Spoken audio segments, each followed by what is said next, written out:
Alors ici, c'est un emplacement assez particulier. Il s'appelle le pont de la rue de la Vieille Poste. Et donc à côté de moi, il y a ici une ancienne borne frontière qui date du XVIIIe siècle. Ici, on est juste au-dessus de la Liévrette. Donc c'est une rivière qui vient depuis le col des Bagenelles. Et au Moyen-Âge, une partie de cette rivière faisait office de frontière. Elle séparait le duché de Lorraine de la seigneurie alsacienne de Ribeauvillé. Cette rivière qui coule en plein milieu de la ville, finalement, a séparé la ville en deux. Sainte-Croix-aux-Mines dépendait entièrement du duché de Lorraine. Lièvre-au-Balfranc dépendait aussi entièrement du duché de Lorraine.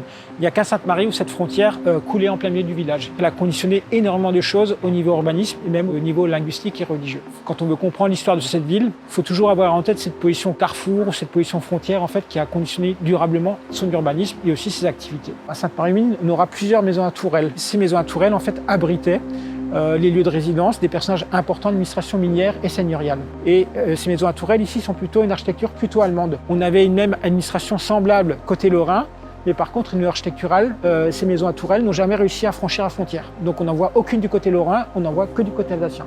Donc ça, c'est aussi une caractéristique qui rappelle qu'on était une ancienne ville frontière autrefois.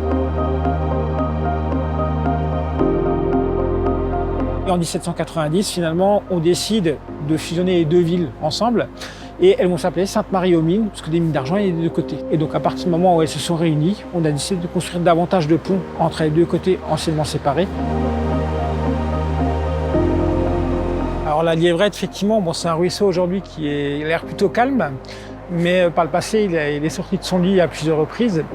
Et par exemple, ici, dans le secteur où nous sommes, dans la rue Saint-Louis, eh bien, en 1770, il y a une énorme crue. Alors, Michel Perrat, quand il a fait reconstruire la rue, il a fait en sorte déjà d'avoir des murs de rive assez hauts. Et surtout, il a fait paver le lit de la Liévrette. Ce qui permettait de faciliter l'écoulement des eaux, puisque à l'époque, malheureusement, les toilettes donnaient directement dans la rivière. Et donc, le fait d'avoir pavé le fond de la rivière, ça permet de faciliter l'évacuation des eaux et aussi potentiellement des déjections qu'elle pouvait contenir à l'époque. Là, on est sur ce qu'on appelle le sentier de la Fouchelle, qui prend son départ juste un peu au-dessus du temple réformé.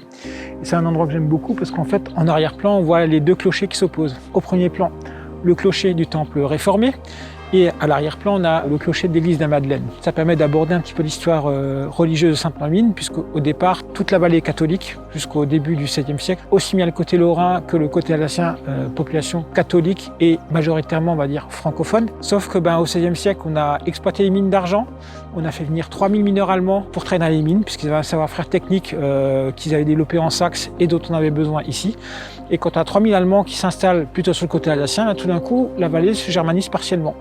De côté lorrain, tout le monde est catholique et francophone, tandis que sur le côté alsacien, la population va dire majoritairement germanophone et luthérienne en plus. Et le seigneur Ribeauvillé, donc, qui est le propriétaire du côté alsacien, il va lui-même se convertir au protestantisme luthérien. Alors, il a accueilli toutes sortes de protestants possibles et imaginables, des réformés calvinistes, donc il y avait le temple qui est juste derrière moi.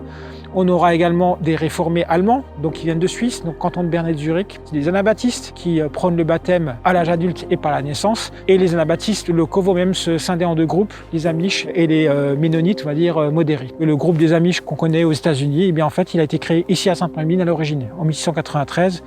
En réaction au relâchement des mœurs des anabaptistes de Sainte-Marie à l'époque. On avait aussi des juifs à Sainte-Marie-aux-Mines, alors un petit peu au XVIIIe, mais c'était juste quelques familles. La communauté est devenue beaucoup plus importante au XIXe siècle avec l'essor du textile et beaucoup de juifs notamment se sont spécialisés dans le négoce des tissus. Alors après, il y a eu la Deuxième Guerre mondiale et donc en juillet 40, les nazis ont détruit la synagogue. Les juifs eux-mêmes ont été expulsés, voire déportés après coup. À l'emplacement de la synagogue qui était détruite, on a mis une stèle commémorative. Aujourd'hui, on a encore des réformés, on a encore une paroisse catholique et on a deux communautés musulmanes, une d'origine maghrébine et une d'origine turque. Donc chacune a sa propre mosquée aussi. Et finalement, ça résume assez bien ce que c'est que cette vallée. Voir tous ces gens-là très différents se rencontrer ici, ça forme finalement un tout assez original. Quelque part, il reflète un peu l'âme de ce qu'est le Val d'Argent.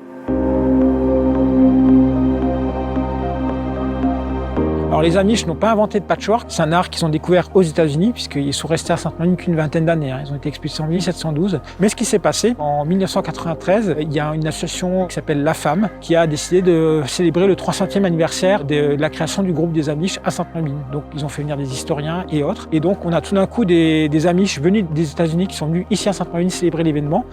Et au cours de ce colloque d'historiens, il y a eu une exposition de patchwork qui a très bien marché. En 3 jours, a attiré 4000 personnes. Et ça a donné l'idée à l'Office de tourisme local de créer 2 ans plus tard un carrefour européen du patchwork et qui, avec le temps, s'est développé puisqu'aujourd'hui, il attire autour de 17 000 personnes. Les gens aiment beaucoup se retrouver ici, c'est très coloré. Petit clin d'œil à l'histoire, les patchworks sont exposés dans toutes les églises de la vallée. Finalement, le patchwork, voilà, c'est un prétexte pour se retrouver dans ce territoire qui a toujours été un carrefour géographique, mais aussi un carrefour humain.